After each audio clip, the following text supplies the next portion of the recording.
Thank you, Vrunda. It's super great to be here. Again, I have deeply loved my ability to learn from the Godrej archives and then to steal images from the Godrej archives. So I want to start, we're going to do a complicated advancing of the slides thing, show and tell. I want to just start with a quote from the book that I think does a lot to set up why I think it matters. And one of the things that Sarita does in the sort of book is she's talking about the ways in which seats are about power and privilege, who gets to sit, when do they sit, in what ways does one person sit versus another sit. And again, that question of, again, how seats offer as an instrument of manipulation to elevate people, keep others in their place, grant distinction, or deny prerogative. As regulators of posture, chairs define how we sit and who can sit. So I want to use that to think, this is the sort of serious side of it and the ways in which, again, hierarchies and distinctions get managed. But I want to start with a slightly more entertaining version of it. To start with a slightly drunken picture in honor of recent New Year's. This is an image from what's called Taj Memory. So if you went out to dinner at the Taj in the 40s, a professional photographer would come around and take your picture and you could purchase it afterwards. And I use this both because I find it entertaining, but also because I'm fascinated by the chairs they're sitting in and the ways in which this kind of an image can speak to multiple histories and can tell us multiple things. One, about the history of sociability. When does going out to eat become part of everyday practice? Who do you eat with? Who do you not eat with? The other then is, of course, the history of commerce. Who is operating these bars, restaurants, clubs, etc., and who are the people who are furnishing them? So I'm interested in the chairs on which they're sitting then. I'm not going to tell the history of dining out in Bombay. There's an excellent article by Frank Conlon called Dining Out in Bombay, and I recommend it to all of you. But I want to use this to think about the ways that in mid-century the chair arrives. It becomes ubiquitous in certain kinds of contexts and in certain kinds of class settings and in certain kinds of sociabilities, etc. And so I want to think about it again as a way to think about what work is that doing. So I'm not interested in the chairs as the backdrop and the people of the story. I'm interested in the ways in that the chairs enable certain kinds of experience and themselves matter, tell the story. So again, if we're thinking about it, I'm going to make the argument around two kinds of chairs, dining chairs and armchairs, both because they speak to new kinds of sociability and new kinds of expectation for going out, but also being at home. So if there's a politics of seating, there's obviously also an aesthetics of it, there's an economics, and there's a geography of it. The aesthetics is the ways, and again, Sarita's book is amazing for this, is thinking about how chairs become the expression of design, the ways in which you establish yourself as a designer, you get a name for yourself, you become you make your mark on the world. Buildings are few, they're far between, they're extremely expensive. Chairs are more common. So again, it allows us to get access to design in that sense. In terms of economics, again, furnishing companies are part of the economic history of Bombay in ways that I think are really useful, and I think Godrej is a great example, that we need to think about the economic history not just in big mills or big factories, but in the everyday workshops and in the people who are supplying different kinds of needs, consumer needs and otherwise.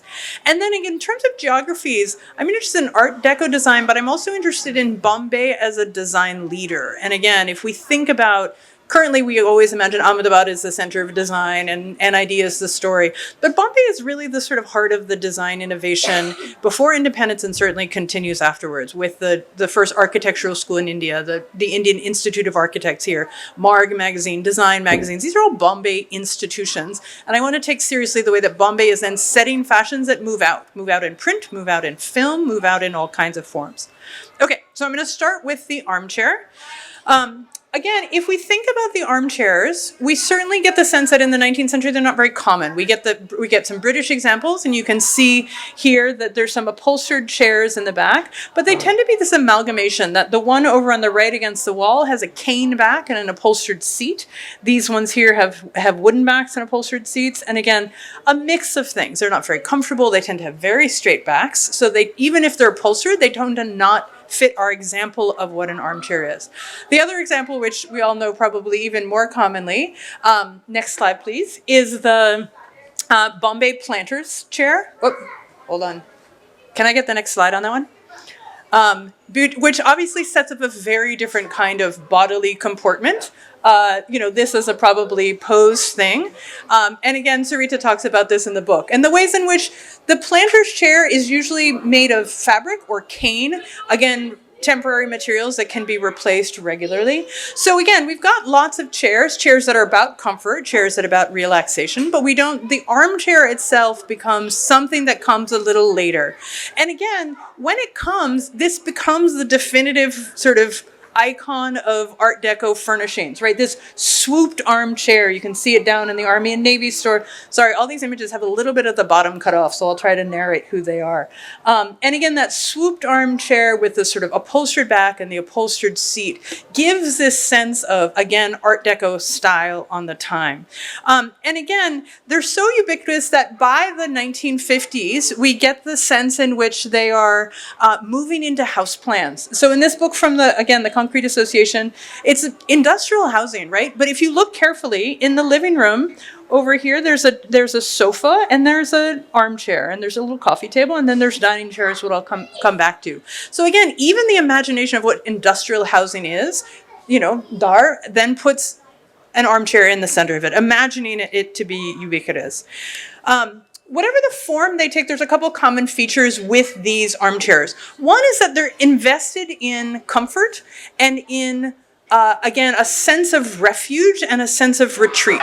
Imagining the sort of world, the body made weary by work in the outside world, you come home and you want to sit. So again, these are promising the coziest, most restful chair that weary workers could desire. On the left, this is the Sheraton's, and the Duji Kanju one promises, again, in its comfort, as old as man's desire for repose.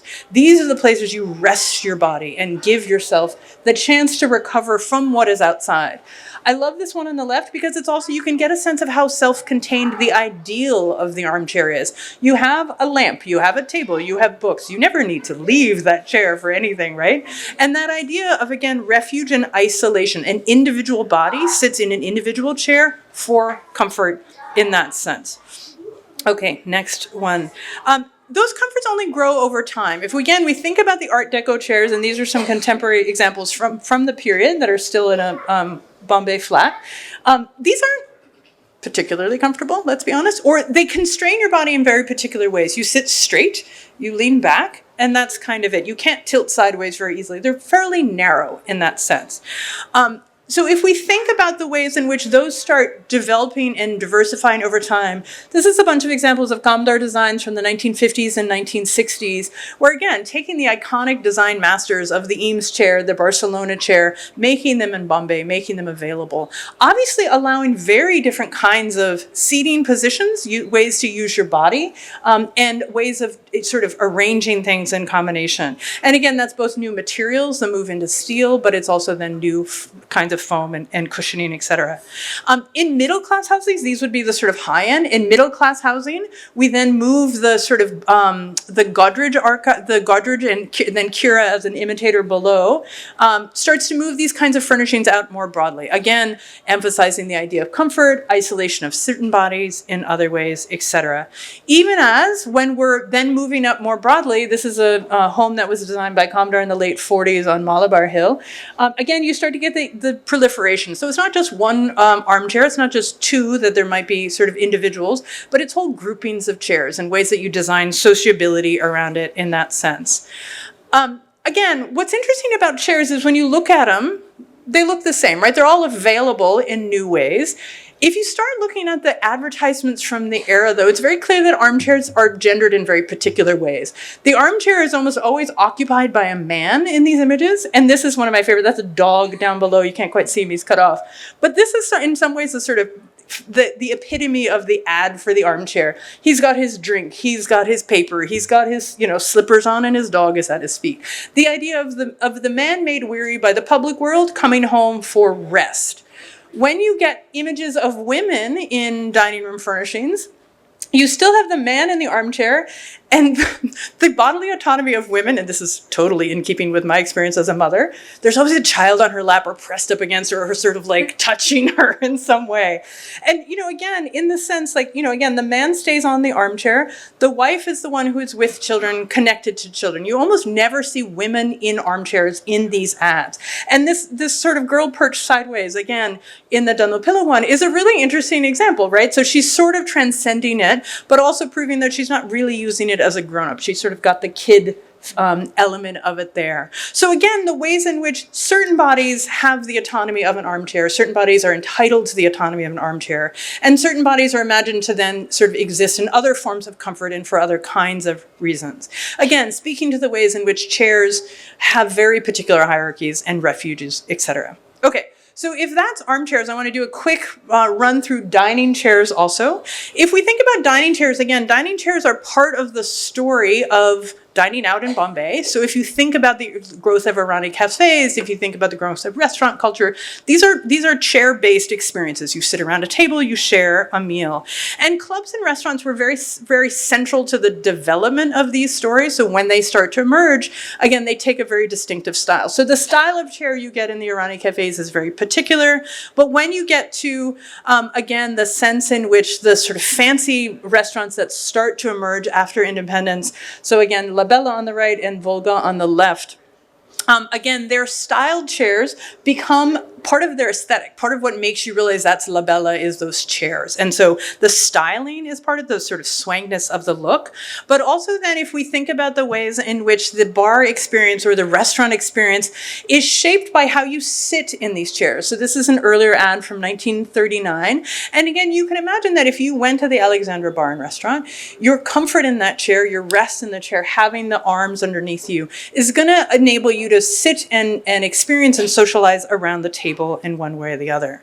Dining chairs, again, start to appear in homes in a range of ways, starting in very wealthy families and then moving more broadly into the middle classes by the 1950s. And again, by using this image again, the fact that he decides that even in an industrial workers' houses, they have dining chairs. Probably not likely, but again, he can't imagine it without it, which is sort of useful. There's all kinds of retailers who are jumping in to fill this space. And so again, in this image, you get the Army and Navy cooperative stores, and they had an entire hundreds and hundreds of page catalog devoted to things available, both if you went to their store in Bombay, but also by mail order. So this stuff moves out into the world more broadly. And as you can see, all kinds of styles from a sort of more modern look on the bottom to the ones on the right are labeled Jacobean. And again, the idea that they're broadly.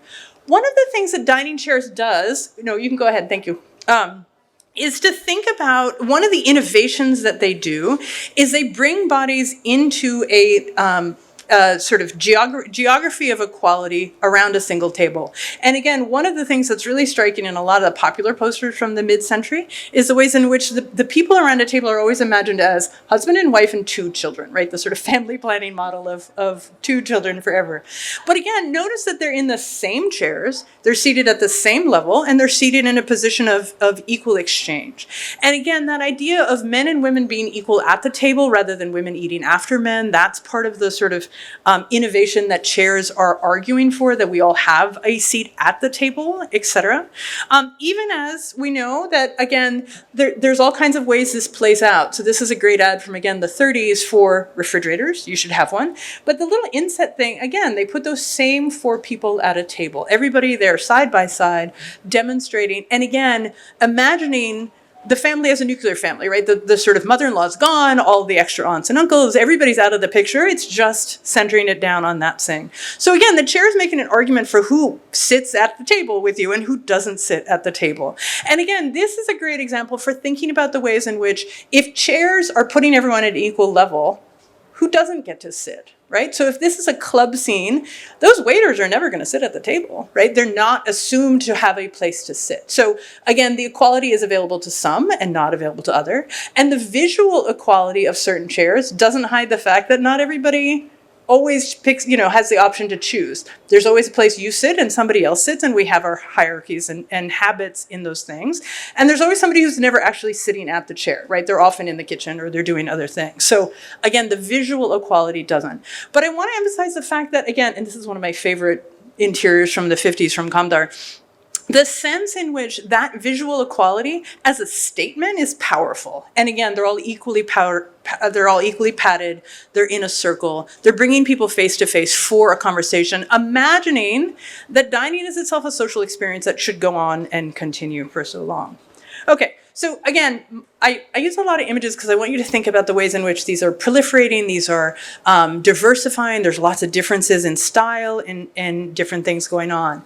And again, the idea that there's lots of styles of seating is hardly new. Any of the sort of research you see in the book from earlier periods means there was always lots of styles.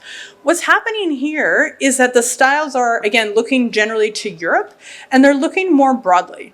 And so if you think about that design diversity, that's doing a couple things, and it's doing a couple kinds of work. One is that it's telling us about the politics of style. So choosing to look to British history for your styles of furniture, Cromwell style shows up in the Army and Navy store, Jacobean style, etc., speaks to certain kinds of politics or certain kinds of identities or certain kinds of references to the past. If, on the other hand, go ahead to the next one, you're pulling in Art Deco. Art Deco as a style was seen as not British. It was rooted in Eastern Europe. It was rooted in New York. It was rooted in Miami. It was rooted in Shanghai. So again, the sort of what style you choose is going to be setting up certain kind of politics of identity and belonging in different ways that then sets it up. And again, you see this in the Kamdar example I showed, that when you get after independence, this embrace of global modernism, it's part of that moment when there was an idea that modernism was going to solve social problems. So the Barcelona chair on the right might not solve social problems on its own, but it was part of an aesthetic that design could solve the ills. So again, thinking about these as different ways and different strategies of what's going on. Okay, so if one of the things this diversity talks to is the politics of, again, style, what style you choose, what style you don't. The other is the politics of position and posture. So if you think about this, and it's, again, one of my favorite ads from the Journal of the Indian Institute of Architects, again, who sits leaning backwards? Who sits straight up? When your body is allowed to spread out, when it's kept narrow. These are all different ways of expressing, grabbing space, claiming authority over space, but also implying that your body is entitled to comfort of certain kinds in different ways. So if you think about sort of straight back chairs, or if you think about open benches, they, again, are encouraging you to sit in certain ways and not allowing you to sit in other ways. These are very straight chairs. They assume a certain kind of presence for it, and they're not encouraging you to take a nap. This one is going to allow you to take a nap. And so, again, what is the politics of posture, and how does that open up different kinds of things? The other thing this ad is good for is thinking about the sort of potentialities of commercial production. Because one of the things I'm really interested in is the ways in which all these different producers start coming into the realm and start doing really different things with chairs, with seating in different ways, etc. And again, some of it is the big department stores. So Army and Navy has their own furnishing departments. They will come out and do home decorating for you. White Away Layla does, Evans Fraser do. They have full sets of furniture available and can do it for you. But then you also have, again, lots of local firms at the high end who are doing it. Kamdar, I've shown you a lot of pictures of, but John Roberts is another example. Again, this is their modern one. They have a Cromwell design that they also advertise, so they're willing to do whatever style you want. And then you start getting into more affordable lines. So again, Godrej does it. Kira Furniture comes up as a sort of next rung down that does both wood furniture and metal furniture. Again, saying we can do modern, we can do whatever style you want, and we'll bring it out to you. And again, thinking about that as part of an economic history of the city. Who's making things? For whom are they selling? How are they capturing different kind of markets? In this, again, enormous variety of firms that are coming up in this period, they're competing on different kinds of terms. So again, Mackenzie's tends to do a lot of furniture. They actually did the furniture for the renovation of the Taj Hotel and the ballroom right in the 1930s. And again, they're advertising themselves as, again, pride in design, finest selection of seasoned timbers in India, so that our furniture is not only beautiful, tasteful, and well finished, but also exceptionally durable. So our teak is very good. That's part of the argument. If we're thinking about how Godrej starts advertising, one of the things that they're doing is obviously making things more affordable by having standardized production. And it's useful to remember that that was extremely rare, right? Godrej having uniform things, you order a chair by saying chair number 18, and again at a set price, available at your dealers across the country. This sense of a standardized model was very much not what most furniture was doing and what it was coming from in all of these. Most of the other furniture was, you tell me what you want and I will make it for you. I will customize, I will respond, I will adapt. And again, if you look at Kamdar furniture, there's some commonalities and there's some ways in which they have a consistent aesthetic, but they also were absolutely willing to do whatever you wanted.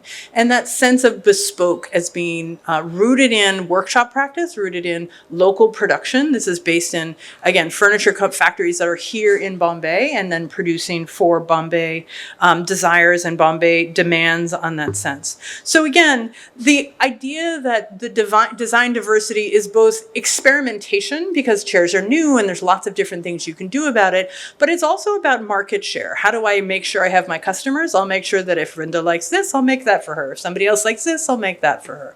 So again, not going for design purity in the sense, but instead going for much broader style. Okay, so if we're thinking about design diversity for all of these things, again, I want to think about the fact that these variable forms take, again, there's so many different varieties of chairs that one of the things they do is reveal the different kinds of arguments you can make through chairs and the sort of changes you can make.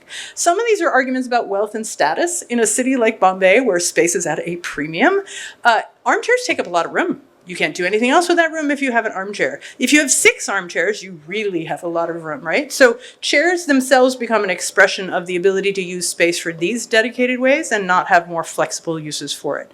There are arguments about identification, aspiration, and again, politics. Do I want to have styles that evoke the sort of French Louis XIV's, or do I want to have something that is Art Deco? Do I want to bring in steel furniture that's going to evoke New York, etc.? These are ways of declaring your place in the world. And then there are arguments about habits and practices. If my family is going to be, again, I always imagine we will have many people coming to visit us, then I'm going to have might need lots of chairs. If I imagine my house is a more private space, I might have a more flexible example. I was just in Delhi looking at photography collections in the Al-Qazi collection. And one of the things that was really interesting is looking at the ways in which chairs figure in princely photographs of palaces from the early 20th century.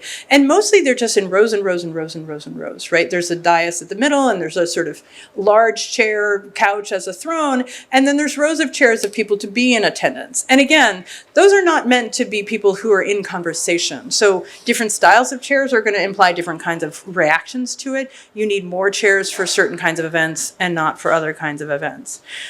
Okay, so again, one of the things, if we're thinking about chairs, why do they make these arguments? It's in part because they're new, right? In the 1920s, 1930s, 1940s, people are not necessarily inheriting chairs from their families. These tend to be new practices. These tend to be new purchases. So because it's somewhat of a blank slate, you can bring meanings to it and you can make arguments through it in different ways. So again, if we think about the politics of material stuff in the interwar period, we all know about Gandhi's politics of khadi, right? Cloth has certain meanings, people wear certain fabrics, and it means certain things. His seating strategies don't take off. They don't take off in part because they don't capture the range of things that people need chairs and rely on chairs and the hierarchies and authorities of different kinds of chairs. So again, without the sort of centuries-old traditions of we always have chairs around a dining table, you have a little more freedom and flexibility, but it also shows the ways in which it's difficult to divorce a particular style of chair from the particular work it does in terms of sociability. Style matters in that sense. So again, in homes, these are being experimented with, in bars and restaurants are being experimented with. And again, I think that's where we can use an image like this to think about the ways in which if these two furniture companies are advertising themselves in the pages of Design magazine and they're saying, we're amazing, all they need is an outline of a chair to sort of set that stage. Just tells you everything you need to know about us, is that we design a modern chair that has a very modern appeal and modern look. We don't know anything about materials. We don't know anything about colors. It's literally just the outline of it. And again, if we think about that then as a way to argue that chairs are telling us how to be, how to live, how to move in the world, but they're also making arguments about power, about taste, about family, about space, about identity in these sense. we can see the mid-century sort of period as a period when Bombay is experimenting with chairs, but also then in which chairs are doing certain kinds of work in the world, bringing us together in certain kind of contexts, dividing us out in other kind of contexts, and giving ways to make certain kind of arguments about the world.